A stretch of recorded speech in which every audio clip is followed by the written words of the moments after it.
Good morning दोस्तों। आज हम लोग झारखंड एकेडमिक काउंसिल के द्वारा जारी किए गए मॉडल सेट में से क्लास 9 के लिए जारी किए गए इंग्लिश के सेट 1 के बारे में बातें करेंगे।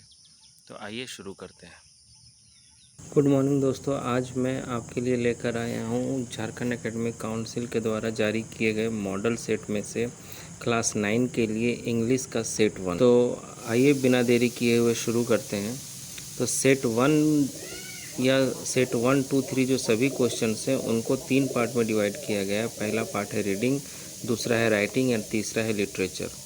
तो रीडिंग पार्ट से आपका जो है वो ये पार्ट जो है वो 10 मार्क्स का होगा और इसमें आपको किन्हीं 5 क्वेश्चंस के आंसर देने हैं और प्रत्येक क्वेश्चन जो है वो 2 मार्क्स का होगा। तो रीडिंग सेक्शन में आपको एक पैराग्राफ दिया गया है जिसको पढ़ना है आपको और उसके बाद जो है आंसर वो आपको देना है। तो पैराग्राफ आपको स्क्रीन पर दिख रहा होगा।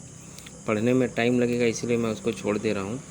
सीधे हम लोग क्वेश्चन पर आते हैं। तो पहला क्वेश्चन है, what do people think in every country.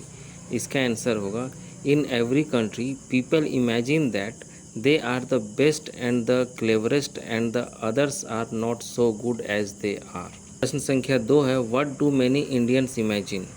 इसका आंसर होगा, many Indians imagine that India is in many ways the greatest country in the world. Question number 3 is, what must we do. इसका answer होगा, we must take good wherever we find it and try to remove the bad wherever it may B.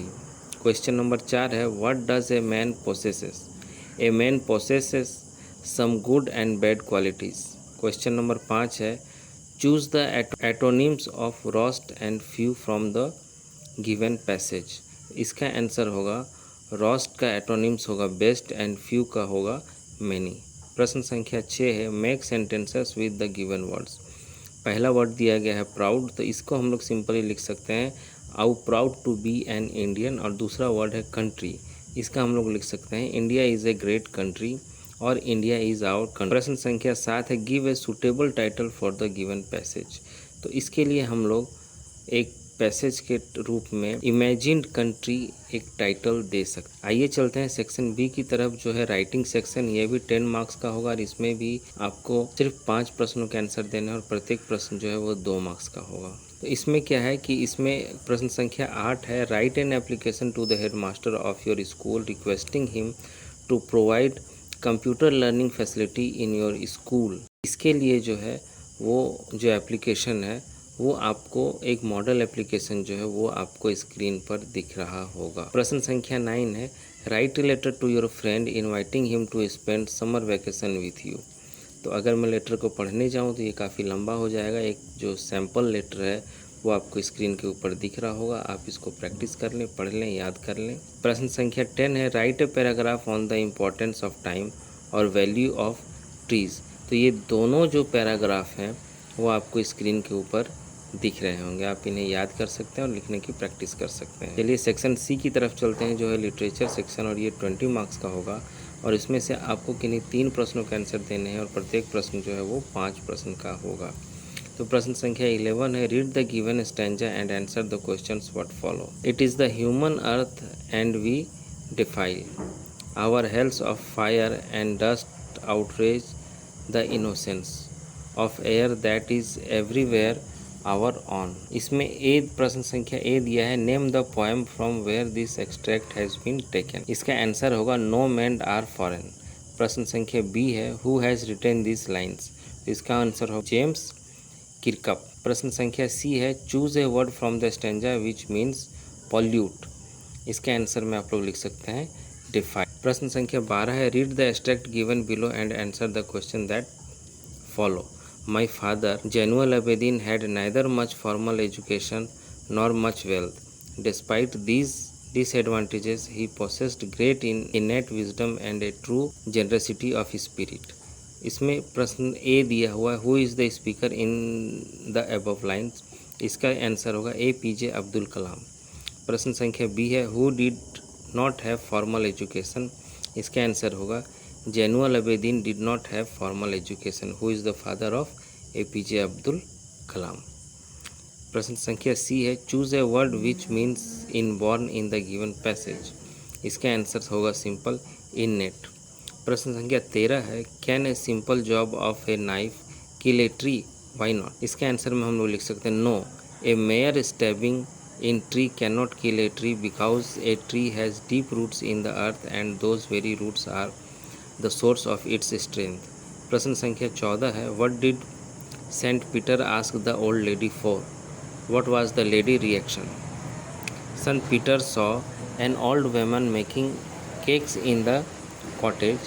He was feeling very hungry, so he asked the lady for a cake. The lady made a small cake, but as it lay baking on the fire, the lady thought it was too large to give away. She made a still smaller one, but this also appears her to be big. Then she made a cake as thin as wafer, but she did not give that also.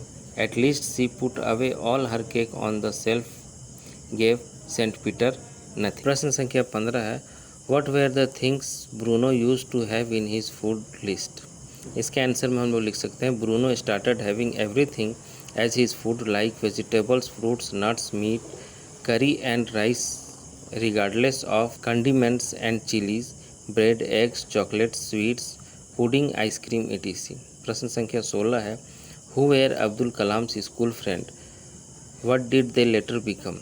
Abdul Kalam's three close friends were Ramanatha Sastry, Arvindan and Shiv Prakashan. Later, Ramanatha Sastry became the high priest of the Rameswaram temple.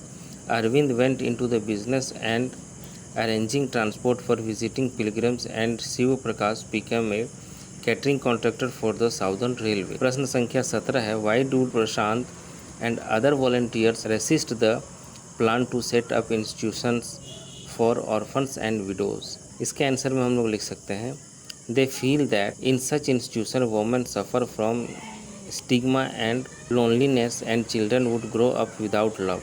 So they consider that alternative of setting forest families. So they consider the alternative of setting foster families. प्रश्न संख्या 18 और 19 में से आपको किसी एक प्रश्न का उत्तर देना और ये एक प्रश्न जो है वो 5 नंबर का होगा। तो प्रश्न संख्या 18 है, who was the real culprit according to the king, why does he escape punishment. इसके आंसर में हम लोग लिख सकते हैं according to the king the late father of the rich merchant is the real culprit, he pressurised the gold smith while waiting for the gold smith, the girl walked by and a distracted bricklayer made a weak wall which fell down, killing the thief.